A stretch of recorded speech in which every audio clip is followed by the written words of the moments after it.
Okay, hello everyone and welcome back to Dark Souls 3, and we are gonna be kicking off the Ultimate Pyromancer guide.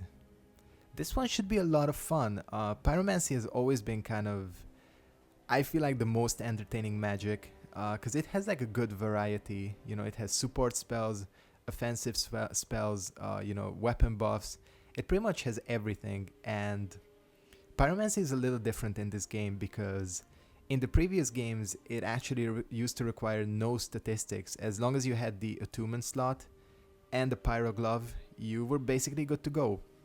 Now that's a little different in this game, in that Pyromancy is actually more like Dark Sorcery or Hexes were in Dark Souls 2, in that they require both faith and intelligence.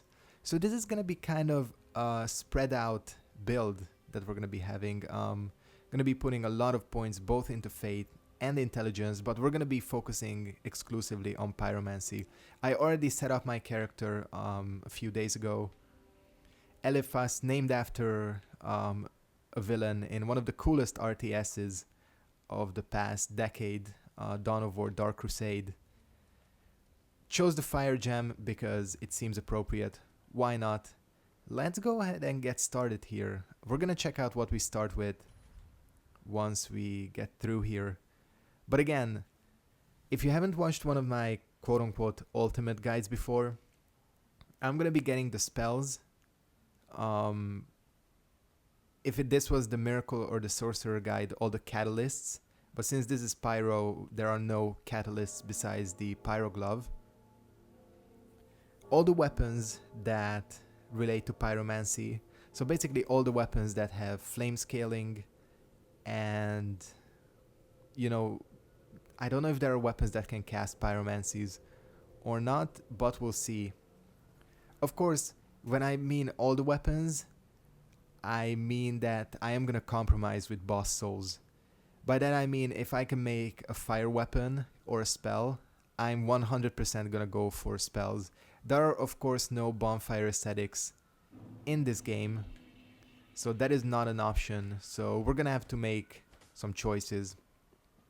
Also with the Covenant items, this game only has one exclusive spell, and that is Warmth, which you get from the Mound Makers. So we're gonna be doing that when we get there. I'm gonna show you how to farm for vertebrae shackles as well, and PvP probably off screen because you need 30 matches. So yeah, I'll get to try out PvP eventually. So hand axe, classic pyro weapon. Goddamn, start the episode fucking sirens. I knew this was gonna happen, but what is this ring? This is Great Swamp Ring, boosts pyromancies. Oops. Ring set to be chiseled from the bone of a flame. Okay, you know what? We're just gonna wait. There we go. I can actually start reading. Ring set to be chiseled from the bone of a flame salamander by blighted pyromancers living in the Great Swamp. It is believed that salamanders are the descendants of demons born of the chaos flame from which pyromancy is also said to have originated. Interesting. We have the pyro glove, or flame, whatever you want to call it. And we start off with Fireball, which is basic spell. Combustion is now not its own thing. Combustion is actually the weapon skill of the glove, and I don't think it's very useful.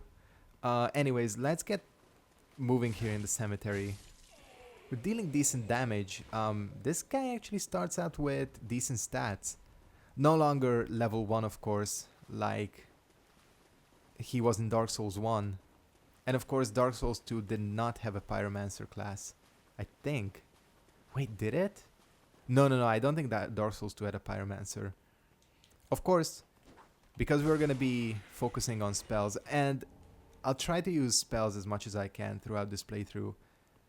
Ashen Estus flasks are gonna actually be useful. Wow, that deals a lot of damage. I didn't even use one in my first playthrough because, well, it just wasn't useful. Even when I was using the weapon buffs and magic shield, even then I never felt the need to attune Ashen Estus.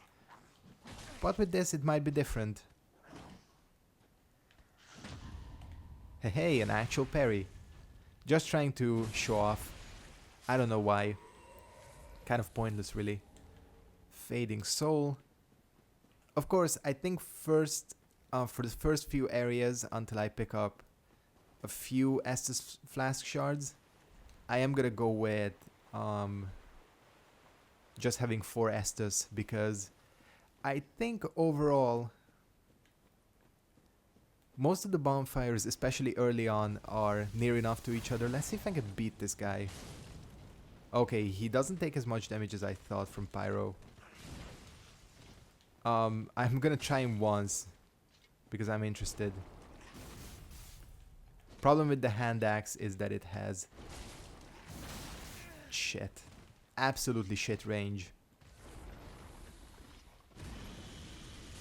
Which kind of limits, you know, its usefulness sometimes. This guy has more HP than I remember. Of course, I tried killing this guy when I first started the game. And then I gave up and I came back when I was really OP. And I killed him in like the first try. Cool. Didn't miss. Let's try this Ashen Estus in a bit. I know I said I would lock off. I don't know why I'm not doing what I said I would. Not that this Titanite scale is gonna be any use to us here early on. Most of the boss souls I'm gonna be using up are gonna be for spells. I do already have a weapon planned out for myself. Something that I wanna try out. Like I mentioned in my little review, shit, I'm out of Estus. Okay, just roll. Ah, shit, the lock on. Die. Thank you. Titanite scale. Okay, I barely killed that guy. Holy shit. Again, I have a weapon planned out for myself. It's kind of a low stat investment weapon so that I can focus on my attunement and faith and int. I'm planning to go for the bleed barbed straight sword. I looked it up. The barbed straight sword drops from NPC Kirk, who's supposed to invade in the Cathedral of the Deep. And he, of course, drops the classic weapon.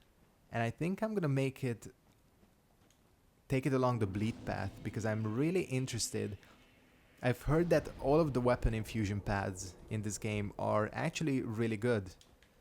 So I'm interested to see if that actually holds true. Bleed is supposed to be good again in this game. So yeah, we'll find out if that's actually the case. Of course, the start of this guide is not going to be very interesting because it's quite a while until we get to Cornyx. I'll try making it through the initial areas as fast as possible. And yeah, we'll see how it goes. Once we get to Cornyx, I don't think there are any fire spells or pyromancies on the way to him. There's no reason I shouldn't use this. I gotta get used to it, you know. Just actually having spells. Oh shit. Trying not to dance myself off or swing myself off the edge. This is a weird looking set, honestly. It looks more like a bandit set than something a pyromancer would wear. But you know, I'll take it. I'm gonna be switching out anyways. I can't make this fucking jump, I swear. It's a Titanite shard, of course. Let's try once again. I'm gonna plan on resting anyways before taking on Gundyr. Honestly, I do actually like this Ashen Estus mechanic. I didn't really comment on it on my first playthrough because... shit. We're gonna be here all day. I didn't comment on it because I didn't use spells. But I think now it's worth mentioning. Oh, and about this place, I figured out that this actually is Lothric Castle. And I figured out what part of Lothric Castle that is. Because constantly throughout my first playthrough, I was like, is that... I missed it again. Okay, we're gonna cut this out. finally. So yeah, I'll show you what part of Lothric that is, because throughout my first playthrough, I was doubtful. I was like, is that Lothric Castle? But it doesn't look like any part of Lothric. Well, I misspoke. It does actually. Let's go ahead and rest. This is a mess, this first episode. I'm like running all over the place. I'm missing jumps. Not making any sense. Back to the Ashen Estus mechanic. I do like it because the problem with Demon Souls was it also had a mana bar instead of just like having spell casts. And the problem was, like with many of the healing items in Demon Souls, is that you could just like farm up 99 of every MP increasing item and basically just spam spells forever. So here I do like the mechanic of having to sacrifice healing if you want to use your spells a lot. I think that is actually a pretty smart way of handling it. This shield is gonna be completely useless throughout most of this playthrough, I think. I am gonna be switching. Oh shit, I just got my ass handed to me. This guy has very little HP. My character. Apparently having like a lot of faith and int means sacrificing HP. I should probably save this for the second phase, right? Yeah, I think I'm gonna do that. He already is there? Huh. This guy, these types of enemies are extremely weak to fire. Oh, that's not gonna reach. Did that miss? If I die to this guy, I swear I'm gonna be pissed. Because I did not die to him on my first run. That does look cool. I like that blue sheen. I swear, I'm getting my ass handed to me. Why am I going for pyro? I should just go in. I guess this guy is more dangerous from a distance. But I want to kill him. Yep. Yeah, as you can see, he does not appreciate fire. Do I need to rest? We'll do a safety rest. By the way, I am gonna make, since I'm only gonna be uploading one episode of this a day, I am gonna make these episodes a little bit longer, probably around the 30-minute mark. I also have some other games to get to. Mainly, I want to start Hyperlight Drifter. But yeah, I am gonna make these episodes longer. Okay, what do we have? Unless they, like, you know, if an episode like ends perfectly at 25 minutes, I'm not gonna go on just because, you know, depending on how it all works out. Oh yeah, I forgot these guys have more HP. This hand axe really sucks. I'm just gonna put that out there right now. I don't remember this weapon sucking this much. It has like no range, that's a problem. You know what, let's just head to the shrine. There is nothing really here I want, except for those homeward bones. Which are, I think, right here. You can also get the east and west shield, which is not really... Oh no, this is an ember. I swear there are homeward bones somewhere.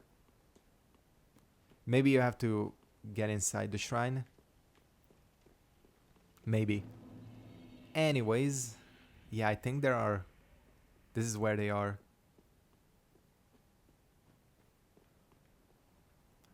Are they? You know, I know there are homeward bones somewhere. Well, whatever. This, I've seen people online jump to that ledge. And apparently you can do this and save the 20... I just did it. First time, actually. First time I've actually managed to do that. Homeward bone. Okay, let's not screw this up, because this is actually very good. I don't know if this is intentional or whether it's an exploit that's gonna get patched, but it's certainly very useful. Shut up, crows. Don't really need you just yet. We can get to the roof from here, can I? Can't I? Or did I screw myself? No, I did not, did I? Okay, good. I just want to drop the ladder. No, I did fuck this up, didn't I? There is no way to get back up. Is there no way to get back up, period? Wait a second, because I thought the purpose of this was to kick down the ladder. Might be wrong. No, it's not. Yeah, you gotta get the key to do that. Okay. Something, I just got souls from something. That idiot didn't kill himself, did he?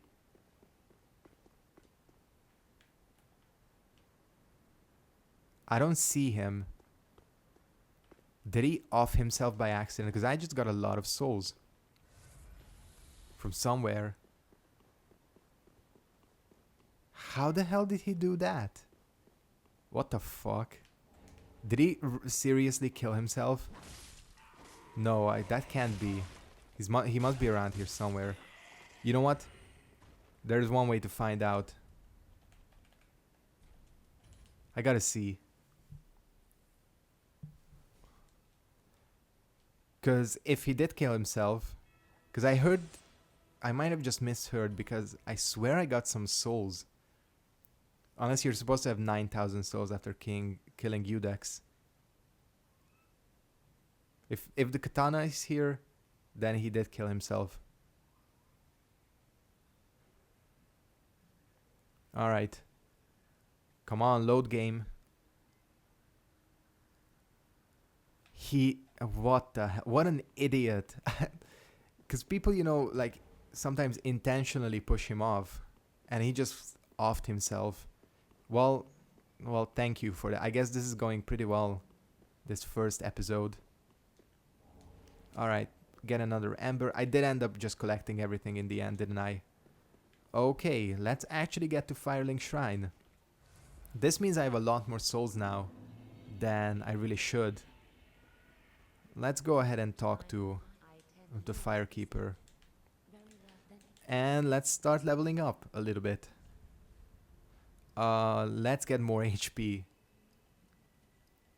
You know what, let's not go overboard. How many? I only have one attunement though, don't I? Well, we're not gonna...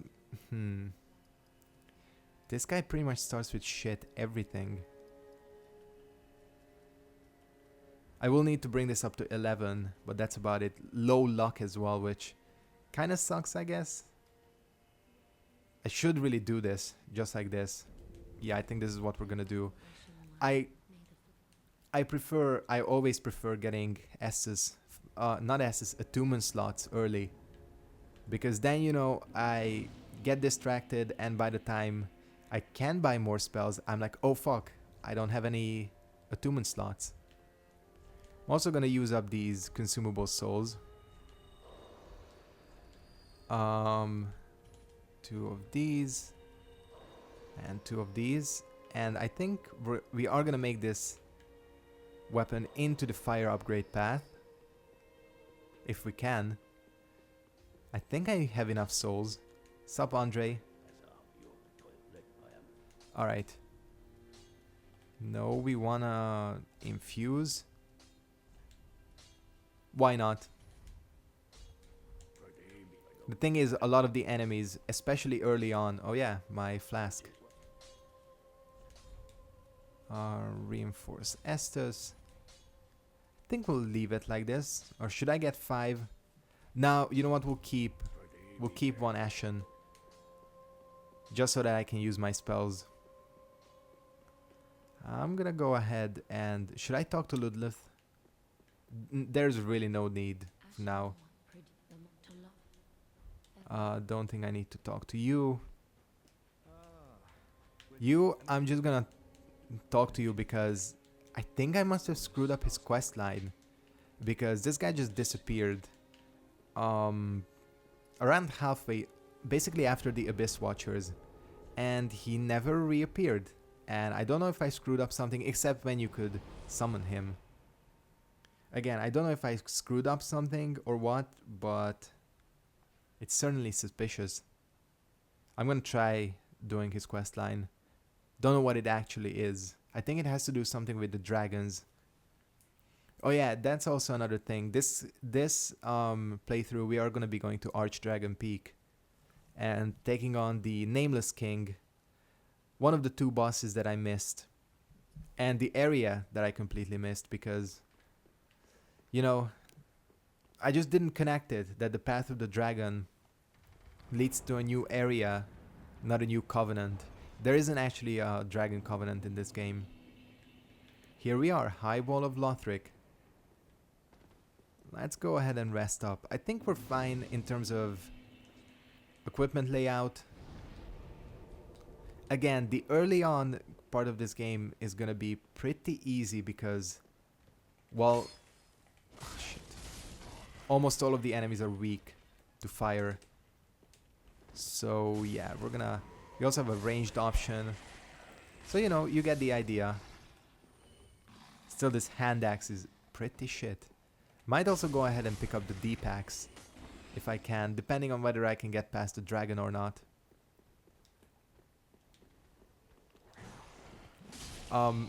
Other than that, once we get to the once we get to the undead settlement and rescue Cornix, things are gonna be getting more interesting. Oh yeah, I gotta kill this guy. Okay, let's just... Yeah, you can chase down enemies. As you can see, they take a lot of damage from anything fire related. What was I gonna say? Actually, I don't really need the bow, but whatever. Hopefully all of the spells are gonna be useful in this game. They look like they will be, but you know, you can never tell. I don't know whether something like Flash Sweat is actually gonna be something we need.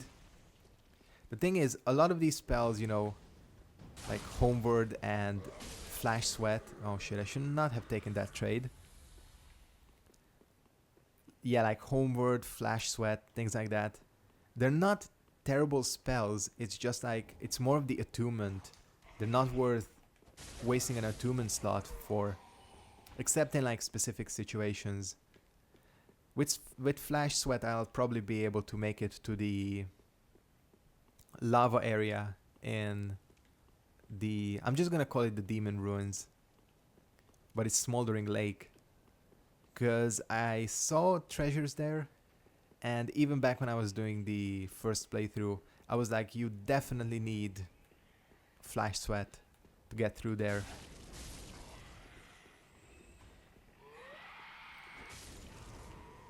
One-shotting everything. Yeah, this fire infusion helps a lot. Oops, I thought that was the guy that attacks you. No, it might be. It might be. Not 100% sure. Killing these hollows, you know, they give very few souls, but why not? What's the charged? Oh, hey there. Oh, what the hell?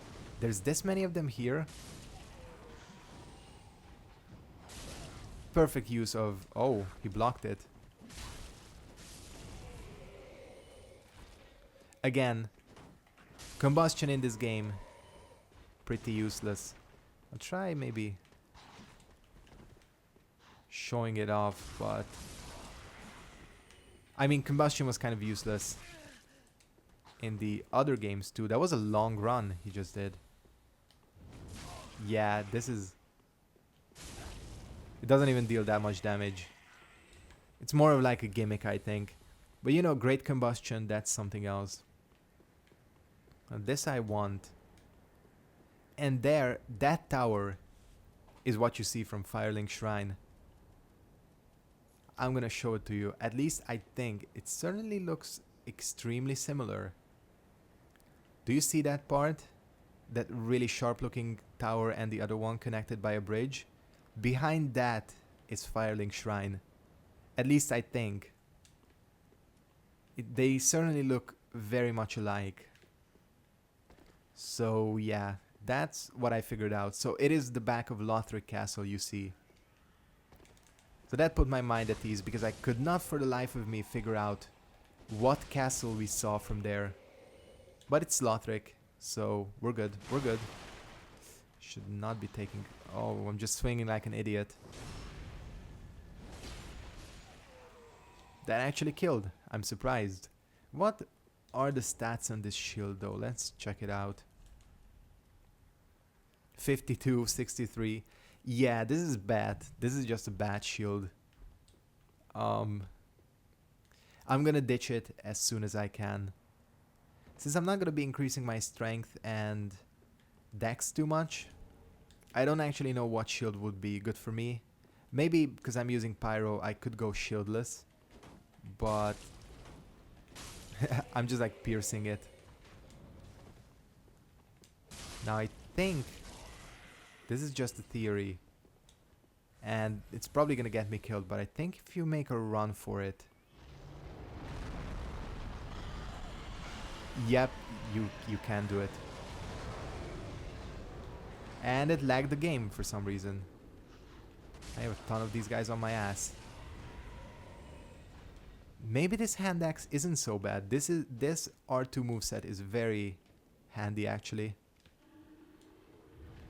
Haven't been to this area since in my first playthrough, and it contains the first mimic of the game. Which I probably really shouldn't take on with no healing. But I fought plenty of mimics. Just gotta get used to not having stamina again. How does he respond to Fireball? Not well. Okay, he's gonna die. And for our troubles, we get the Deep Battle Axe, which I can actually use. A little bit slower, but it deals dark damage, which is again something that a lot of the early game enemies are weak to. Of course, these are the ones that don't have scaling. I think the ones that do are called Chaos and Dark. Oh shit, these guys still give me a lot of trouble. At least I got an Estus Flask back from fighting the Mimic.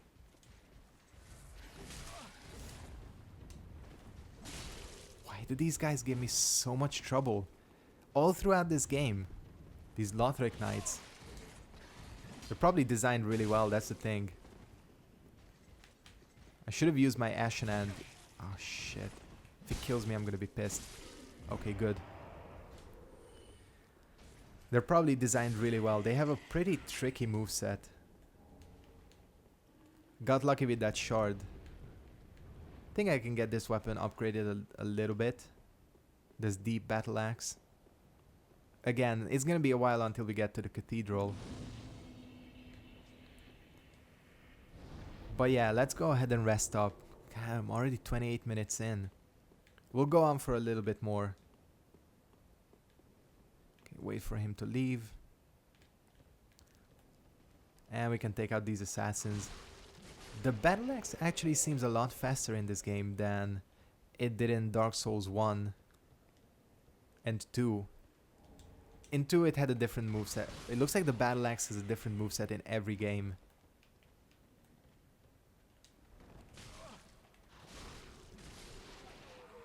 Okay.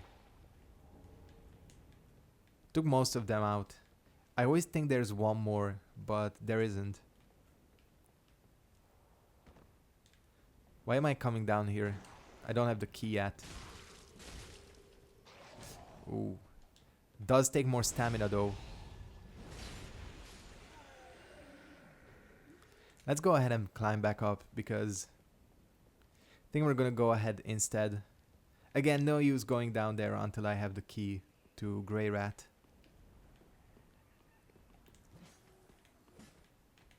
We're gonna be getting some lore in this playthrough though as well. I haven't read many of the spell descriptions while playing through the game the first time. That was a dumb heal. I knew this guy was coming up. I was like, should I parry him? But no, he has his shield up. I should kick him. And then he decided to attack. I lost a lot of HP. That was a mistake. And I forgot how little Estus Flasks heal early on. Don't even... Oh, shit. Thought I was faster. Okay, you know what? We're gonna test out our pyro against this thing. Yeah, he doesn't like it. In fact, that deals a lot of damage. Just want to finish him off. Seriously? These enemies are so annoying. And they're loud as hell. Oh, another Titanite shard. Getting lucky with these drops. Give me that raw gem. Not that I'm gonna need it. I did try raw, because I also have, just playing on my own, I have a dex build going. Because I want to try some of the dex weapons. Since I, oh shit, I thought I had my shield out. Since I'm not gonna be doing like a dex guide, thought I'd just play on my own a bit and see what the dex weapons are like. And the raw infusion is actually super useful. I think I'm gonna go ahead and wrap it up here.